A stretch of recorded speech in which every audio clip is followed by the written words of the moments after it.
Hello friends, welcome to Vivegam V Plus Academy. இன்னைக்கு நம்ம calendar related problems தான் பார்க்க போறோம். இப்போ இந்த sum பாருங்க. If the day before yesterday was Wednesday, when will Sunday come அப்படினு கேட்டிருக்காங்க. ஆப்ஷன்ஸும் கொடுத்திருக்காங்க. Today வா, tomorrow வா, day after tomorrow வா, 2 days from tomorrow வான்னு கேட்டிருக்காங்க. நமக்கு क्वेश्चनல என்ன மென்ஷன் பண்ணிட்டாங்க? Day before yesterday வந்து Wednesday அப்படினு கொடுத்துட்டாங்க. அப்போ yesterday என்னவா இருக்கும்? Thursday வா இருக்கும். அப்போ today Friday. அப்போ today Friday னா அப்போ Sunday எப்போவா இருக்கும்? Tomorrow வந்து Saturday. The day after tomorrow தான் Sunday. So option C, day after tomorrow. Okay. இப்போ இந்த சம் பாருங்க. If the third day of a month is Monday, what day is the fifth day from the 21st day of that month அப்படின்னு கேட்டிருக்காங்க.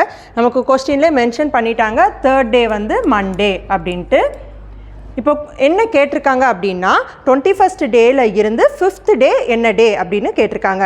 அப்போது 21ஐயும் 5ஐயும் add பண்ணுங்கள். அப்போ என்ன வரும் 26. அப்போது நமக்கு 26th டே தான் என்னன்னு கேட்டிருக்காங்க. ஓகேவா? இப்போது நமக்கு கொடுத்துட்டாங்க 3 வந்து மண்டே அப்படின்னு கொடுத்துட்டாங்க.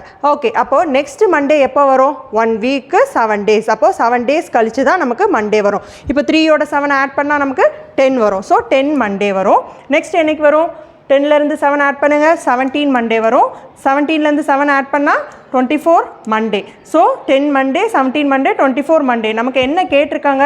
26th டே தான் என்னன்னு கேட்டிருக்காங்க. அப்போ 24 வந்து மண்டே அப்படின்னா 25 வந்து கண்டிப்பாக டியூஸ்டே, 26 வந்து Wednesday. So answer option C, Wednesday. இப்போது இந்த சம் பாருங்கள்.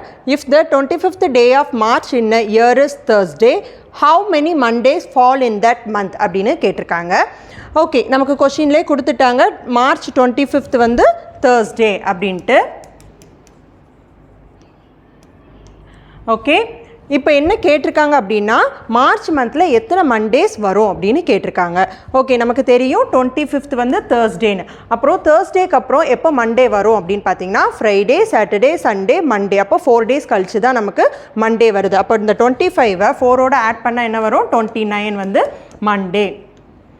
இதுக்கப்புறம் நமக்கு டேஸ் வருமா மண்டே? ஏன்னா மொத்தமே மார்ச்சில் 31 days தான் இருக்குது. ஸோ இதுக்கப்புறம் வராது. அப்போது இதுக்கு முன்னாடி எத்தனை மண்டேஸ் இருக்குங்கிறது எப்படி ஈஸியாக கண்டுபிடிக்கலான்னு பார்த்தீங்கன்னா நமக்கு தெரியும் 1 வீக் வந்து 7 days அப்படின்ட்டு. அப்போ இந்த 29ஐ 7ஆல் மைனஸ் பண்ணுங்கள். அப்போ என்ன வரும்? 29 - 7 22. அப்போது 22 வந்து ஒரு மண்டே. நெக்ஸ்ட்டு 22லேருந்து 7ஐ மைனஸ் பண்ணால் 15. ஸோ 15 ஒரு மண்டே. நெக்ஸ்ட்டு 15லேருந்து 7ஐ மைனஸ் பண்ணுங்கள். அப்போ 8 ஒரு மண்டே. நெக்ஸ்ட்டு 8லேருந்து 7ஐ மைனஸ் பண்ணால் 1. ஸோ 1 ஒரு மண்டே. அப்போது மொத்தம் எத்தனை மண்டேஸ் இருக்குது? 1 2 3 4 5. ஸோ டோட்டலாக 5 மண்டேஸ் இருக்குது. So option C 5. I hope உங்களுக்கு கேலண்டர் ரிலேட்டடான ப்ராப்ளம்ஸ் புரிஞ்சிருக்கும்னு நினைக்கிறேன். நெக்ஸ்ட் வீடியோவில் வேறு ஒரு கேலண்டர் ரிலேட்டடான ப்ராப்ளம்ஸோடு மீட் பண்ணலாம். தேங்க்யூ.